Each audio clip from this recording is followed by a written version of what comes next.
దేవుని పరిశుద్ధ నామమునకి మహిమ కలుగును గాక. వచ్చిన విశ్వాసులందరికీ శుభావందనాలు. మీకు అందరికీ, చిన్నపిల్లలకి మీకు కూడా, అదేవిధంగా యూట్యూబ్ ఛానల్ చూస్తున్న మీకు అందరికీ శుభావందనాలు.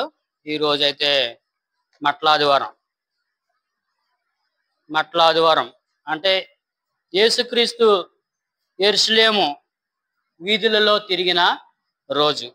అంటే చిన్న గాడిద పిల్ల మీద ఎక్కి జయోత్సాహంతో దేవుని ఊరేగిస్తూ యెరూషలేములో ఉన్న నివాసులు అనేక మందిని ఆయన్ని ఆ ఊరంతా తిప్పారు. యెరూషలేం వీధులంతా హోసన్నకే జయం జయం అని నినాదాలు చేసుకుంటూ తిప్పారు. ఈ విషయాలు అనేక విషయాలు మనం చదువుకుందాం. కొత్త నిబంధన గ్రంథం నుండి మత్తయి రాసిన సువార్త 21వ అధ్యాయం 1 నుండి 17 వచనాలు మనం చదువుకుంటే ఈ విధంగా రాస్తుంది. ఏమంటే చదవండమ్మా, ఎవరన్నా చదువులు ఉంటే. తర్వాత యెరూషలేమునకు సమీపించి ఒలివ చెట్ల కొండ దగ్గర ఉన్న బేత్షెగకు వచ్చినప్పుడు యేసు తన శిష్యుల్లో ఇద్దరిని చూశాడు. బేత్షెగ అని ఊరి పేరు. అంటే మన ఊరి పేర్లు ఎలా ఉన్నాయి తెలుసు కదా. అలాగే ఆ ఊరి పేరు ఏంటండి, ఒలీవల కొండ. అంటే ఎక్కడ ఉందంటే యెరూషలేమునికి తూర్పు తట్టు ఉంది. అంటే యెరూషలేము నగరకి మనకు తూర్పు ఇది కదా, ఇటువైపు ఉందన్నమాట. ఈ విధంగా మనం చెప్పుకోవచ్చు. ఎక్కడికి వచ్చాడండి, బేత్షెగకి వచ్చినప్పుడు యేసు తన శిష్యుల్ని ఇద్దరు పిలిపించి వారితో ఏమంటున్నాడంటే, మీ ఎదుటనున్న గ్రామంలోకి వెళ్ళగానే కట్టబడి ఉన్న యొక్క గాడిదయు దానితోనున్న యొక్క గాడిద పిల్లయు మీకు కనబడును. ఓ శిష్యులారా ఇలా రాండి అని చెప్పినప్పుడు వాళ్ళు వచ్చినప్పుడు అదిగో ఎదురుగుండా ఆ గ్రామానికి వెళ్ళండి. గ్రామానికి వెళ్ళి మీరు వెళ్ళిన వెంటనే గాడిద ఉంటది. గాడిద పక్కన దాని యొక్క పిల్ల కూడా మీకు ఉంటది, కనబడుతుంది. వాటిని విప్పి నా యొద్దకు తోలుకుని రండి అని చెప్తున్నాడు అన్నమాట. అర్థమైంది మీకు? ఇక్కడ ఏంటంటే దేవుడు లేఖనం నెరవేరేలాగా ఇంకా చదివి కొలిది మనకి చక్కనైన వివరణ మనం చెప్పుకోవచ్చు. ఇక్కడ యేసుక్రీస్తు ఏం చేస్తున్నాడంటే తన సమయము గడియ దగ్గర పడ్డారు. ఆయన కొన్ని రోజుల్లో సిలువేసేస్తారు. ఆయన పట్టుకుని హింసించి సిలువేసే ముందు కొన్ని కార్యాలు జరగాలి. ఎందుకంటే దేవుడు కీర్తన గ్రంథంలో, అదేవిధంగా ప్రవక్తల ద్వారా, యెషయా ద్వారా, జకరియా ద్వారా, అనేకమైన ప్రవక్తల ద్వారా ఆయన తెలియపరిచాడు గ్రంథాల్లో. అవన్నీ లేఖనాలు నెరవేరాలి కాబట్టి అందులో ఒక లేఖనం ఉంది. గాడిద మీద ఎక్కి ఆయన వస్తాడనేసి లేఖనం ఉంది. మనకు కొన్ని ముందరికి వెళ్ళి కొలితే మనకి చక్కగా చెప్పుకుందాం. అప్పుడు ఏంటంటే ఎదురుగా ఉన్న గ్రామానికి వెళ్ళి, శిష్యులారా అక్కడ ఒక గాడిద కనపడుతుంది, గాడిద పక్కన దాని యొక్క పిల్ల కనపడుతుంది, వాటిని ఇప్పి నా ఎద్దుకుని తోలురండి అని చెప్పాడు. మరి తోలుకొస్తే ఎలాగా? మరి మేము ఎవరో తెలియదు కదా. కొంతమంది తెలుసు. ఎందుకు ఇస్తున్నారయ్యా, ఎందుకు ఆ గాడిద పిల్లని తీసుకెళ్ళిపోతున్నారు మీరు? అది మీ కాదు కదా, ఆ ఇంటి యజమాని లేడు, ఇంట్లో ఎవరు లేరు, మీరు ఎందుకు తోలుకెళ్ళిపోతున్నారని ఎవరన్నా అడిగితే, ఎవడైనానో మీతో ఏమైనానో అని ఎడల అవి ప్రభువునకు కావలసి ఉన్నవని చెప్పవలెను. ఎవరన్నా అడుగుతారు, చాలా మంది అడుగుతారు. అమ్మ అడుగుతారు, అడగరా? ఇప్పుడు మన వస్తువు ఏదో, పక్కన వాళ్ళు వస్తువు ఏవో, నీ వస్తువు ఏదో తెలుస్తుంది కదా జనాలకే. మన ఇదిలో ఎవరైనా గేదె నిప్పుకుని వెళ్ళిపోతున్నాం అనుకో, మనం అడుగుతారా అడగరా? అడుగుతారు. ఏమో ఆ గేదె నుండి మీది కాదు కదా గేది, మీరు ఎందుకు చెప్తున్నారో, మీరు ఏమైనా కొనుక్కున్నారా అని అడుగుతాం కదా. అదే విధంగా వీళ్ళు అడుగుతారు మిమ్మల్ని. అప్పుడు అవి ప్రభువుకి అంటే నాకు యేసుక్రీస్తు కావాలనేసి చెప్పండి. వెంటనే వాళ్ళు మిమ్మల్ని ఏమనకండి విడిచిపెట్టేస్తారని చెప్పడం జరిగింది. వెంటనే అతడు వాటిని తోలి పెట్టినని చెప్పి వారిని పంపాను. వెంటనే వాళ్ళు ఏమీ ఇబ్బంది చేయరు, నీకు వెంటనే మీ దగ్గరికి వాళ్ళు పంపించేస్తారని చెప్పడం జరిగింది. ఇక్కడ చూసుకుంటే తర్వాత మనం చదువుకున్న 4వ వచనం చూసుకుంటే, ప్రవక్తలను చెప్పినది నెరవేరినట్లు ఇది జరిగాను. ఏ ప్రవక్తలు చెప్పారు, ఎక్కడ చెప్పారు, ఏ విధంగా చెప్పారు అనేసి మనం కొన్ని విషయాలు మనం తెలుసుకుందాం. ఇదిగో 5వ వచనం చూసుకుంటే, నీ రాజు సాత్వికుడే, గాడిదను భారవాహిక పశువు పిల్ల అయిన చిన్న గాడిదను ఎక్కి నీ యొద్దకు వచ్చుచున్నాడని సియోను కుమార్తో చెప్పుడని అనున్నది. ఇక్కడ ఏం చెప్తున్నాడంటే, ఆల్రెడీ జకరయ్య ద్వారా ఆ ప్రవచనము నెరవేరుతుంది ఆ రోజుని. కాబట్టి జకరయ్య గారు చెప్పారు, ఇంచుమించు 700 సంవత్సరాల ఈ టైంలోనే చెప్పడం జరిగింది. ఏమని చెప్తున్నాడంటే, మనం చదువుకుందాం, ఆ విషయం కూడా చదువుకుందాం, చక్కగా చదువుకుందాం. మీరు వెనకాల నాకు చదివితే చాలా చక్కగా ఉంటుంది. యూట్యూబ్ వారు కూడా మీరు బైబిల్ తెరిచి, లేకపోతే మీ సెల్ ఫోన్లో కూడా బైబిల్ ఏమైనా ఉంటే తెరిచి చక్కగా చూడండి. టెబర్నకల్ టెస్టిమనీ ఛానల్లో చివరి వరకు చూడండి. ఎందుకంటే ఈ వాక్యం చాలా చక్కగా ఉంటది. ఎందుకంటే ఎవరు చెప్పినా ఈ వాక్యం చెప్పాలి.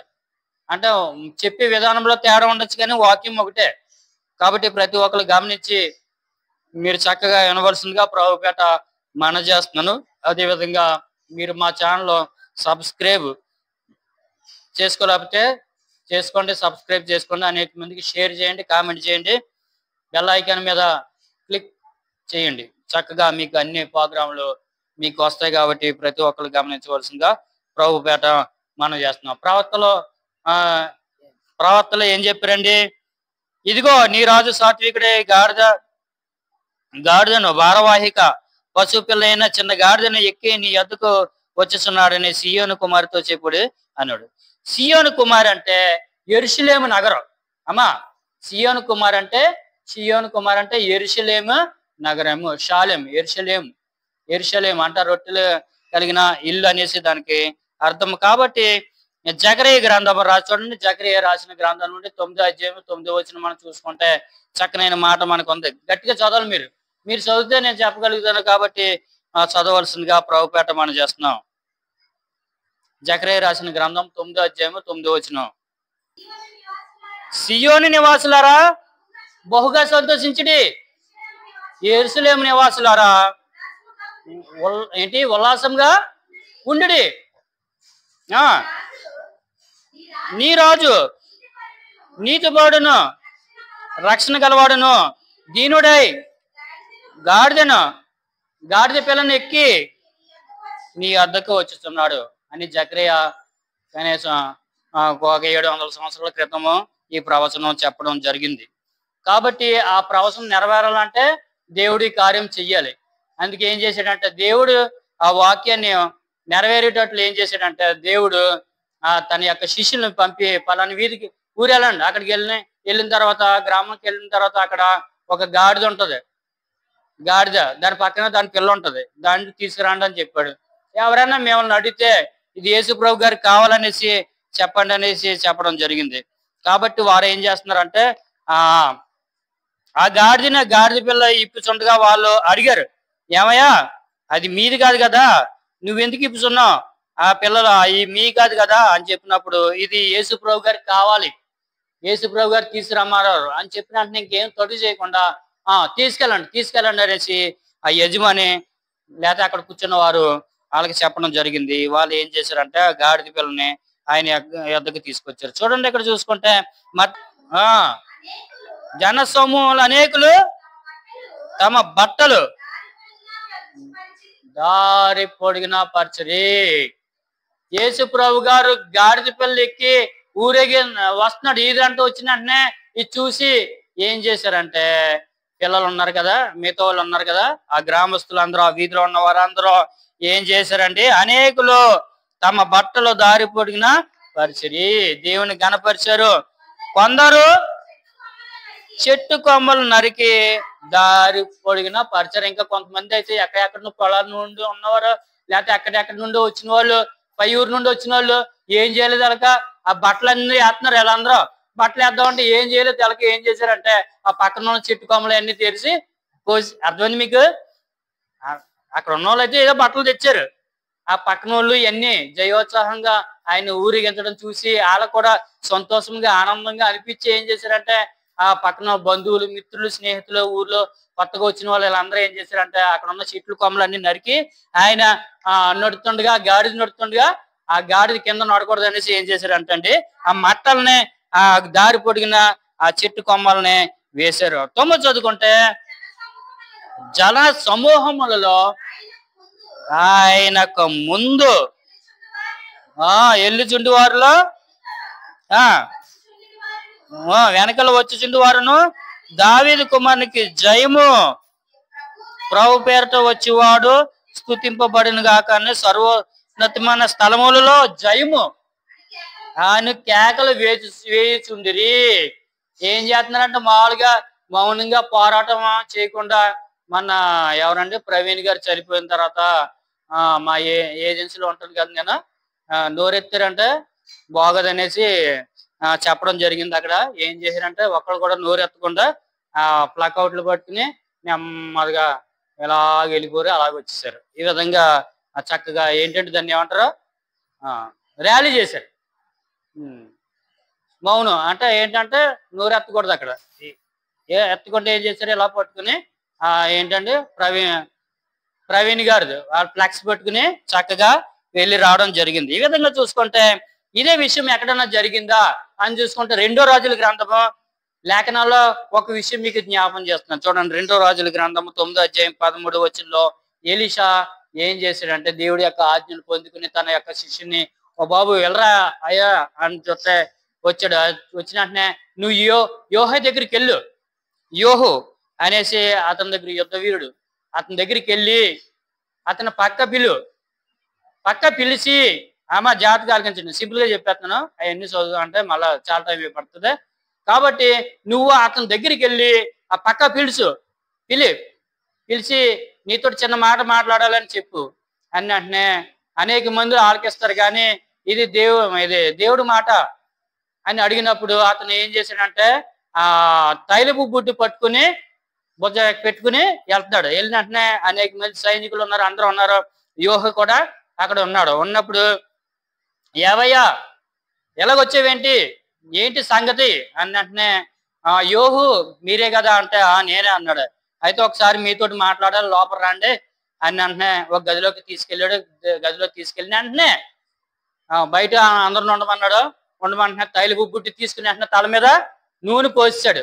ఆ నూనె పోసిన వెంటనే అప్పుడు ఏమన్నాడంటే యెహోవా దేవుడి యొక్క ఆజ్ఞ ఏంటంటే దేవుడు ఇశ్రాయేలు ప్రజలకి నిన్ను రాజుగా చేస్తున్నాడు అనేసి చెప్పాడు. చెప్పిన తర్వాత తైలపు బుడ్డి వేసి ప్రార్థన చేసి వెంటనే ఎలీషా ఏం చెప్పాడంటే నువ్వు అస్సలు అక్కడ ఉండకో, వెంటనే పారిపోయి వచ్చాయి అన్నాడు.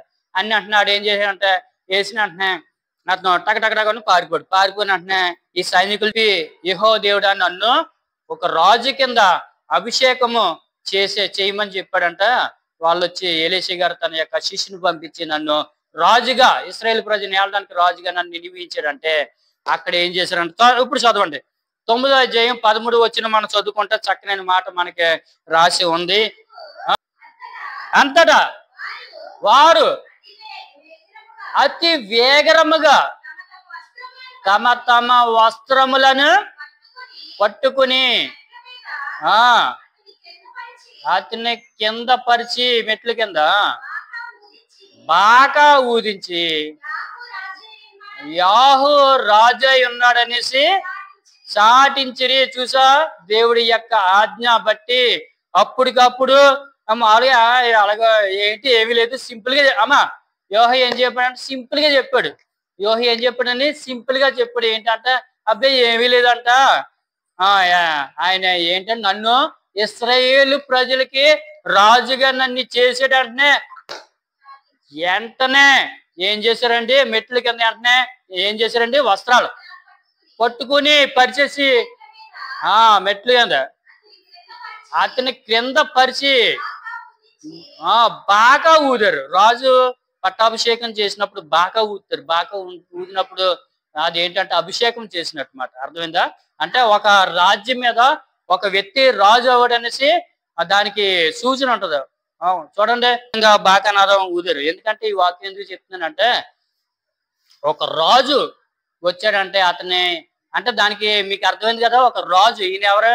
యూదులకు రాజు. ఎవరండి? యేసుక్రీస్తు. కాబట్టి ఆయన కింద నడకూడదు అనేసి ఏం చేశారంటే వస్త్రాలు పరిచారు. వస్త్రాలు పరిస్తే కొంతమంది ఏమో చెట్టు కొమ్మలు పరచడం జరిగింది. ఈ విధంగా ఆయన్ని గౌరవించడం, ఆయనకి విధేయత చూపించడం జరిగింది.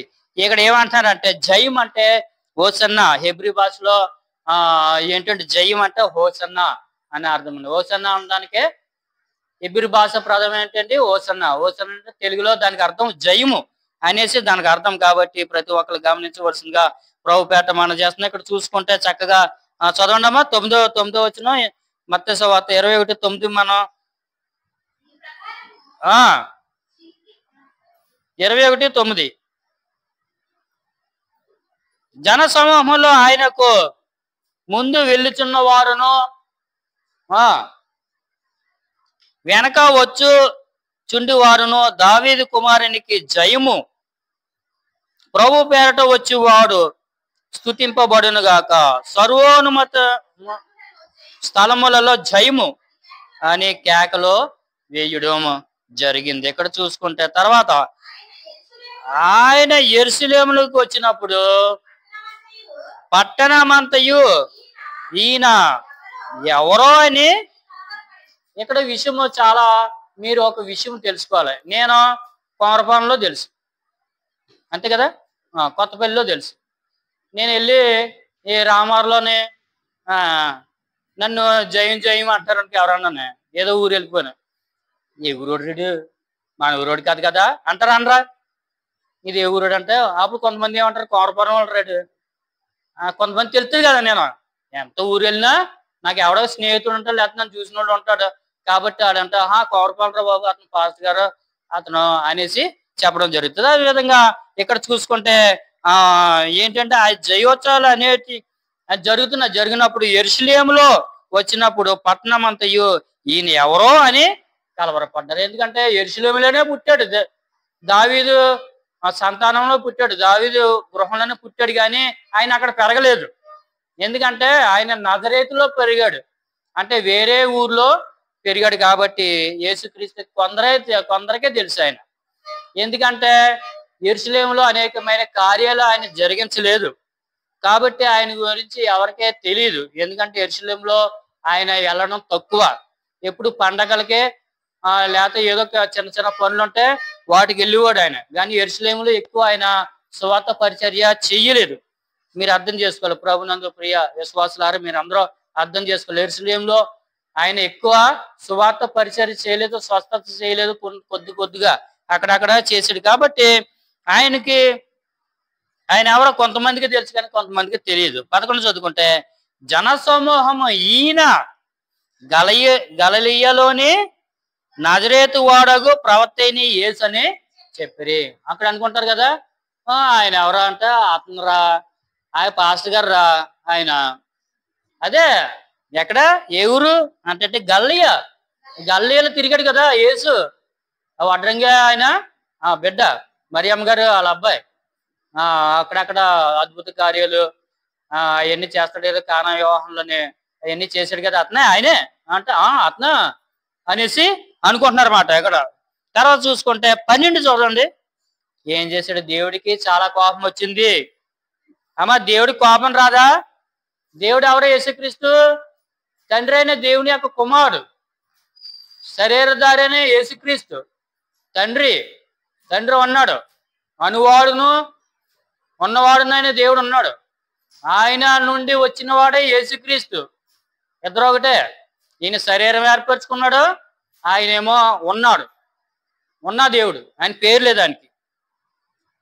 సృష్టికర్త అయిన దేవుడు ఉన్నాడు అక్కడ. ఆయన అంటే ఇన్నర్ మ్యాన్, ఆయన ఉన్నాడు. కాబట్టి ఈయనేమో కనిపించేవాడు, ఆయన కనపడిన వ్యక్తి. నేను కనపడుతున్నాను, నాలో ఉన్న వ్యక్తి మీకు కనపడరు, అంతే కదా, అది ఇన్నర్ మ్యాన్. అది ఇన్నర్ మ్యాన్ ఎప్పుడు కనపడతాడు? చనిపోయిన తర్వాత, నేను చనిపోయినాక అప్పుడు కనపడతాడు. అవి ఇన్నర్ మ్యాన్ ఎవరికే? దేవుడికి, దేవదత్తలు అందరికీ కనపడదు, మీకు కనపడదు. ఎందుకంటే మనుషులు అన్నవారికి ఎవరికే ఇన్నర్ మ్యాన్ కనపడదు. కాబట్టి ఇక్కడ చూసుకుంటే దేవుడు ఏం చేశాడంటే ఆ దేవాలయంలోకి వెళ్ళి, యెరూషలేం దేవాలయంలోకి వెళ్ళి అక్కడ ఏం చేస్తున్నారు? మంచి వ్యాపారం చేస్తున్నారు. ఏం చేస్తున్నారు? మంచి వ్యాపారం చేస్తున్నారు. ఎవరో? శాస్త్రులు, పరిసయ్యులు, సద్దుకాయలు మంచి వ్యాపారం చేస్తున్నారు. ఇంకా బయటికి వెళ్ళి కొనుక్కోవడం లేదు. అలా విశ్వాసులు ఏం చేయాలండి? బయటికి వెళ్ళి తెచ్చుకోవాలి. కానీ వీళ్ళకి ఏం చేశారు? ఇంకెక్కడికి వెళ్ళవసరం లేదు. వీళ్ళే ఏ పాస్టర్ గారులే ఏం చేశారు? అన్ని సిద్ధపరిచారు. గువ్వలు కావాలా? రాండి బాబు, జత జత జతగా 500 500 రాండి రాండి అంటున్నారు. ఆ కోడే ఎంత ఎంత 30,000 30,000 రాండి రాండి, చాలా చౌక చౌక. బయట కొనుక్కోవాలంటే 50,000, ఇక్కడ 30,000 రాండి అనేసి ఇలాగ చక్కగా పావురాల్ని అన్నిట్లో అమ్ముకుంటున్నారు. అమ్ముకున్న వెంటనే దేవుడికి కోపం వచ్చింది. కోపం వచ్చి ఏం చేశాడంటే అవన్నీ పడగొట్టేసి ఏం చేశాడంటే చల్ల చెదురు చేయడం జరిగింది. అక్కడ ఏమంటున్నాడు? ఇది నా మందిరము, ప్రార్థనా మందిరము, అయితే మీరు దీనిని దొంగల గుహగా చేస్తారనేసి ఇక్కడ చెప్పడము జరిగింది. ఎలా చేస్తారండి? దొంగల గుహగా చేశారంట. దేవుడి మందిరం కూడా ఎలా చేశారు బాబు? మీరు అపవిత్రంగా చేస్తారు, దొంగలు దోచుకునే గృహంగా చేస్తారు. మీరు అందరూ దొంగవారు, ఇంకా అంతా దోచుకునేవారు. ఇప్పుడు ఎలాగుందంటే ఎలాగుంది, అప్పుడు కూడా అప్పుడు నుండి ఇప్పుడు కూడా అలాగుంది. కాబట్టి మారడం లేదు, ఏమీని స్థితులు మారడం లేదు, గతులు మారడం లేదు, ఏమి మారడం లేదు. అన్ని రొటీన్ అంటే కొద్దిగా ఐటమ్స్ మారుతున్నాయి కానీ same as it is same ఇప్పుడు కూడా జరుగుతున్నాయి. కాబట్టి దేవుడు ఏం చేశాడంటే శుభ్రంగా పడదోసి వచ్చిన వాళ్ళందరినీ చెల్లా చెదురు చేసి పడేసి ఏమన్నాడు? ఇది నా మందిరము, ప్రార్థనా మందిరము, కానీ మీరు దీన్ని దొంగల గృహగా చేస్తారు. అదే మాట మార్కు సువార్త 11వ అధ్యాయము 15వ వచనంలో ఉంది. అదే విధంగా లోకా కూడా తన యొక్క గ్రంథంలో 19వ అధ్యాయము 45వ వచనంలో కూడా రాసి ఉంది. చూడండి, యెషయా గ్రంథం 56వ అధ్యాయము 7వ మాట మనం చదువుకుందాం. 7వ వచనం మనం చదువుకుందాం. త్వరగా చదవండమ్మా, ఇంకెంత లేదు, మనం ముగించేసుకుందాం త్వరగా. ఏళ మట్ల ఆదివారము, ఈ ఆదివారం నుండి శుక్రవారం దాకా పరిశుద్ధమైన వారాలు ఇవన్నీ. పరిశుద్ధమైన అంటే పరిశుద్ధమైన సోమవారం, పరిశుద్ధమైన మంగళవారం, పరిశుద్ధమైన బుధవారం, పరిశుద్ధమైన లక్షవారం, పరిశుద్ధమైన శుక్రవారం, శుభ శుక్రవారము అంటే మహా శుక్రవారము అని మనం చెప్పుకోవడం జరుగుతుంది. ఈ వారము పవిత్రమైన వారాలు కాబట్టి ప్రతి ఒక్కరు గమనించవలసిందిగా ప్రభుపేట మనం చేస్తున్నాం. చదవండమ్మా. 56 7వ వచనం మనం చదువుకుంటే, నా ప్రార్థనా మందిరములో ఆరిని ఆనందింపజేసేదును, నా బలిపీఠం మీద వారు అర్పించు దహన బలులను నాకు అంగీకారం మగును. నా మందిరము సమస్త జనులకు ప్రార్థనా మందిరముగా ఉంటదని చెప్తున్నాడు. అక్కడ ఏమంటున్నాడు? సమస్త జనులకు ప్రార్థనా మందిరము అనబడును. ఈ వచనం కోసం యెషయా తన యొక్క గ్రంథంలో 56వ అధ్యాయం 7వ వచనంలో రాశాడు. అంటే యేసుక్రీస్తు ఏ మాట పలికాడో అదే మాట మీకు చూపించడం జరిగింది. నా మందిరము ప్రార్థనా మందిరం అనేసి ఇక్కడ యెషయా ద్వారా కూడా తెలుపబడ్డది. అదే కూడా ఇర్మియా చూడండి అమ్మా, 7వ అధ్యాయం 11వ వచనం మనం చదువుకుంటే, ఇర్మియా రాసిన గ్రంథం నుండి ఇర్మియా పెద్ద ప్రవక్త అయిన ఇర్మియా చక్కనైన గ్రంథం ఒకటి రాశాడు. అందులో 7వ అధ్యాయం 11వ వచనం మనం చదువుకుంటే, ఆ మాటలాడినను ఎందలగాడ లేచి నీతో మాటలాడినను మీరు వినకయును, మిమ్మును పిలిచను మీరు ఉత్తరం ఇవ్వకును ఉండిన వారే నీ క్రియలన్నిటినీ చేసి తిని కదా, కనుక నేను షీలోహునకు చేసినట్లు మీకు ఆశ్రమయ్యే నా నామం పెట్టబడిన ఈ మందిరమునకు మీ తండ్రులకు నేనిచ్చిన స్థలమునకు నేను కూడా అలాగా చేస్తాననేసి దేవుడు ఇక్కడ మాట పలకడము జరిగింది. ఇది చూస్తే ప్రార్థనా మందిరం ఏం చేశారండి? దొంగల గురగా చేశారు. ఎవరో పాస్టర్ గారు. దేవుడు చాలా బాధపడ్డాడు. యేసుక్రీస్తు ఎప్పుడు ఆయనకి కోపం రాదు. ఎప్పుడన్నా వచ్చిందమ్మ కోపం? ఎప్పుడు రాలేదు ఆయనకి. చేసాడంటే చక్కగా కొరడాలు తీసుకున్నాడు, చెల్లా చేతి చేసి పడేసాడు, మొత్తాన్ని పడగొట్టేసి ఆయన ఏం చేశాడంటే వాళ్ళందరిని వెళ్ళగొట్టేసాడు బయటికి. వెళ్ళగొట్టేసి ఏం చేస్తున్నారు తర్వాత ఏం చేశాడు అని చూస్తా 14 వచ్చిన చూడండి. వెళ్ళగొట్టేసి ఇది నా ప్రార్థన మందిరం అని చెప్పాడు. గుడ్డివారును కుంటివారును దేవాలయంలో ఆయన వద్దకు రాగా ఆయన వారిని అందరినీ స్వస్థపరిచాడు. అర్థమైందా? మళ్ళా దేవుడు ఎంత ప్రేమమేడు, అంత కోపం వచ్చినా కోపం అంచుకుని ఏం చేశాడు? ఆ గుడ్డివారిని వాళ్ళ కళ్ళు వచ్చేలా చేశాడు. టిక్కం అంటే నడుచుకొచ్చారు కాళ్ళు. వాళ్ళు ఏం చేశాడంటే వాళ్ళని కూడా చక్కగా నిలబడేలాగా చేశాడు. ఎలాగ వచ్చేసారు, ఎలాగ అంటుకొచ్చేస్తే మళ్ళా చక్కగా నడుచుకునేలాగా చేశాడు. మరి చెప్పేటప్పుడు మనం కూడా మరి బయట వారికి కూడా అర్థం అవ్వాలి కదా, అలా చెప్పాలి. కాగా ప్రధాన యాజకులను శాస్త్రులను ఆయన చేసిన వింతలను దావీదు కుమారునికి జయము అని దేవాలయంలో కేకలు వేయుచున్న చిన్న పిల్లలను చూసి కోపంతో మండిపోరు. వీళ్ళకి ముక్కు అంట, చెవులంట, మిగతా అవయవాలంట ఏమొచ్చేసిందండి? పొగలు వచ్చేస్తున్నాయి వీళ్ళకి. ఎవరికి? శాస్త్రులకి, పరిచయులకి, సద్దుకేయులకి. ఇంక ఏం చెప్పి తట్టుకోలేక ఇలా జుట్టు పీకేసుకుంటూ అంటే మనం ఊహించుకోవాలి, చక్కగా ఊహించుకోవాలి. మనం ఎన్నైనా చెప్పుకోవచ్చు. అక్కడ నిజంగా జరిగి ఉంటది. బట్టలన్నీ ఇంకా పీకేసుకుని చెమటలో అవన్నీ పెట్టేసి కోపంతో వచ్చేసి కాగా ప్రధాన యాజకులను శాస్త్రులను ఆయన చేసిన వింతలో ఎర్ర బాబు ఎన్ని చేసేస్తున్నాడు దేవాలయంలోనే. ఇంకా ఆదివారం లేదు, సోమవారం లేదు, మంగళవారం లేదు, అన్ని పరిశుద్ధ వారాల్లాగా అన్నట్టు ఈయన ప్రతి జనాలను తీసుకొచ్చేసి ఆ గుడ్డోళ్ళని అందరినీ పళ్ళు వచ్చేలా చేసేస్తున్నాడు. ఇంకా వాళ్ళు ఏం అడుక్కుంటారో, వాళ్ళు ఏమి సంపాదించుకుంటారో, తర్వాత కుంటోళ్ళు కూర్చుని గుడి దగ్గర అడుక్కున్న వాళ్ళని కూడా బాగు చేసేస్తున్నాడు యేసుక్రీస్తు. ఇంకా వాళ్ళ వల్ల ఇంకా సంపద ఏముంటది వాళ్ళు అనేసి ఇలా అనుకుంటున్నారు. ఎలాగనుకుంటున్నారో? విచిత్రమైన పిచ్చి పనులన్నీ చేస్తున్నాడు ఈయన. విచిత్రంగా ఉన్నాయి ఈయన చేసిన పనులని, ఎవరు చేయని పనులన్నీ చేస్తున్నాడు. దావీదు కుమారునికి జయము. ఇదేంటి అన్ని బాగానే ఉన్నాయి కానీ ఈ జయం ఏంటి? ఈ జయమానం అనిపించుకుంటున్నాం ఏంటి అనేసి ఏం చేస్తున్నారంటే ఆయన్ని అడిగారు. అంత పెద్ద పనులే, పెద్ద పిల్లలు ఏదో అంటున్నారంటే చిన్న పిల్లలు కూడా నీకు జయం చేస్తున్నారు, జయం చెప్తున్నారు, కేకలు వేస్తున్నారు అని చెప్పినప్పుడు అప్పుడు ఏమన్నాడో చూడండి. మండిపడినప్పుడు వీరు చెప్పుచున్నది వినుచున్నావా అని ఆయనను అడిగిరి. యేసు ప్రభా ఏంటి ఇవన్నీ విచిత్రం, పిచ్చి పనులు చేస్తాం, విచిత్రంగా ఉన్నా నువ్వు చేసినవి అన్నీ. ఎలాగొచ్చావు? గాడిద ఎక్కొచ్చో, గాడిద బాగానే ఉంది, అందరూ జయోత్సవం చేస్తున్నారు, అది బాగానే ఉంది. మరి దేవాలయంలోకి వచ్చి మేము ఎంతో వ్యాపారం చేసుకుంటున్నాం, ఆ బళ్ళన్ని పడగొట్టేసి ఇది పిచ్చి పనులన్నీ చేస్తున్నట్టు, వింతైన పనులు చేస్తున్నట్టు అనేసి అడగడం జరిగింది. ఫోన్లో బాగానే ఉందా అంతనే? ఆ చిన్నపిల్లలను చూసావా?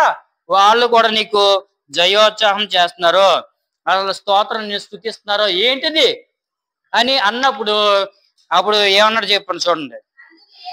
అందుకు యేసు వినుచున్నాను, బాలుర యొక్కయు చంటి పిల్లల యొక్కయు నోట స్తోత్రము సిద్ధింపజేసి తిని అని మాట మీరెన్నడను వినలేదా అనేసి చెప్పడం జరిగింది.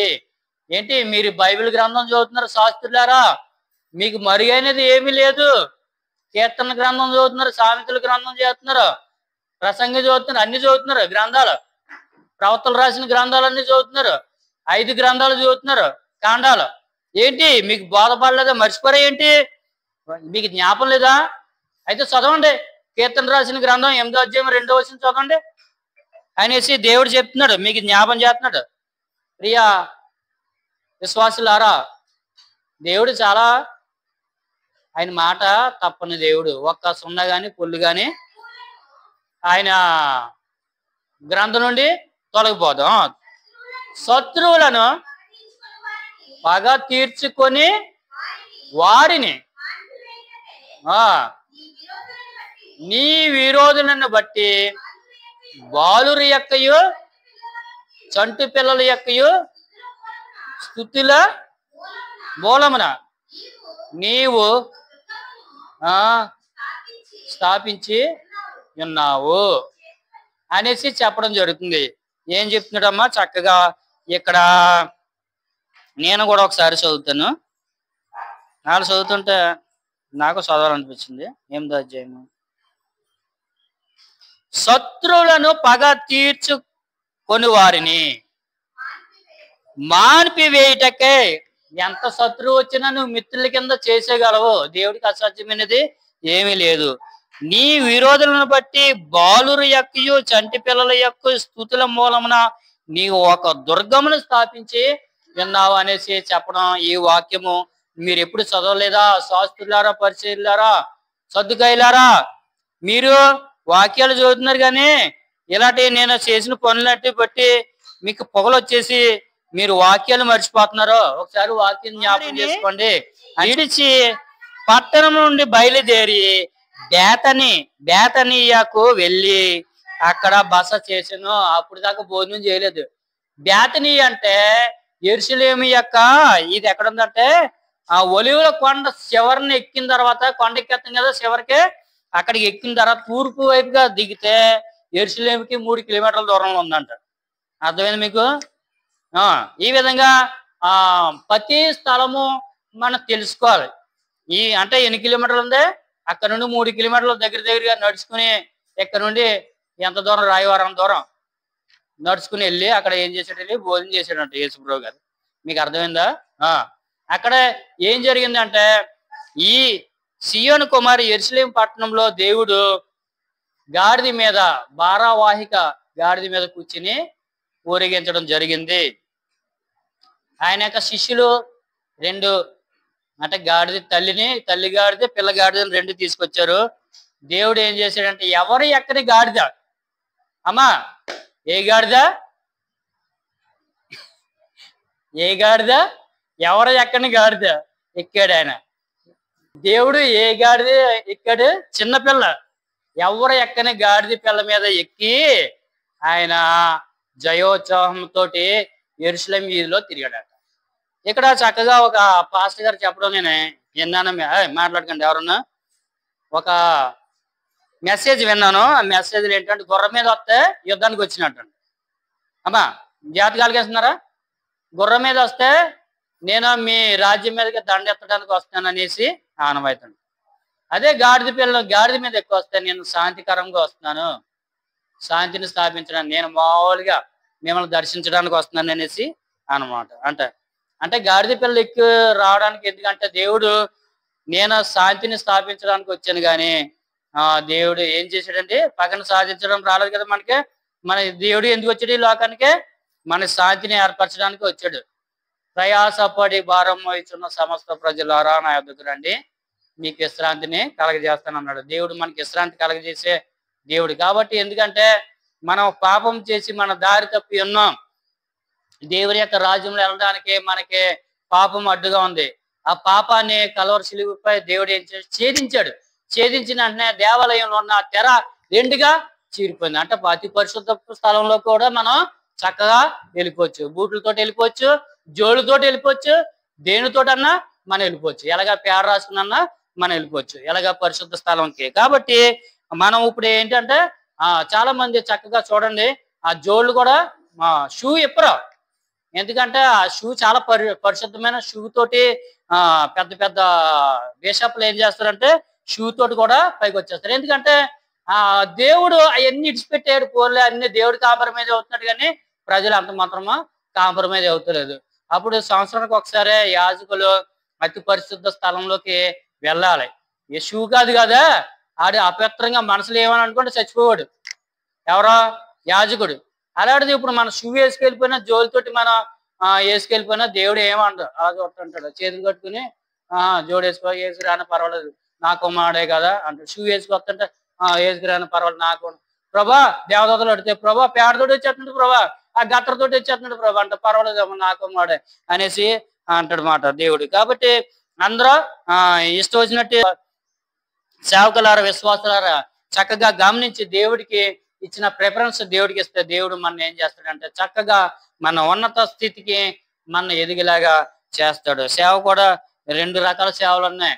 ఒకటి దైవ అనుకూలంగా జరిగే సేవ, ఒకటి సాతాను అనుకూలంగా జరిగే సేవ. కాబట్టి మన దైవానుసారంగా జరిగే సేవలో మనం ఉంటే దేవుడు మనని అభివృద్ధి చేస్తాడు. మనకి ఏ విధ గాని ఏమీ సంక్రమించదు. మనకి దేవుడు దుడ్డికర్రై ఉంటాడు, దండమై ఉంటాడు. మన దగ్గర ఏ రోగం గాని ఏమి రాదు. శోధనలు వస్తే రావచ్చు, కానీ దేవుడు దాన్ని నుండి మనల్ని విడుదల చేస్తాడు. కాబట్టి ప్రియ నేస్తమా, ప్రతి ఒక్కళ్ళు తెలుసుకుని దేవుని సన్నిధికి వచ్చి దేవుణ్ణి స్తుతించి ఆరాధించవలసిందిగా ప్రభు పేట మనం చేస్తాము. దేవుణ్ణి గణపరిచిన ఆ దినం. ఎందుకంటే దేవుడు యూదులకు రాజు, ఆయన యూదులకు రాజు. కాబట్టి ఆయన్ని రాజు కింద నడకూడదు.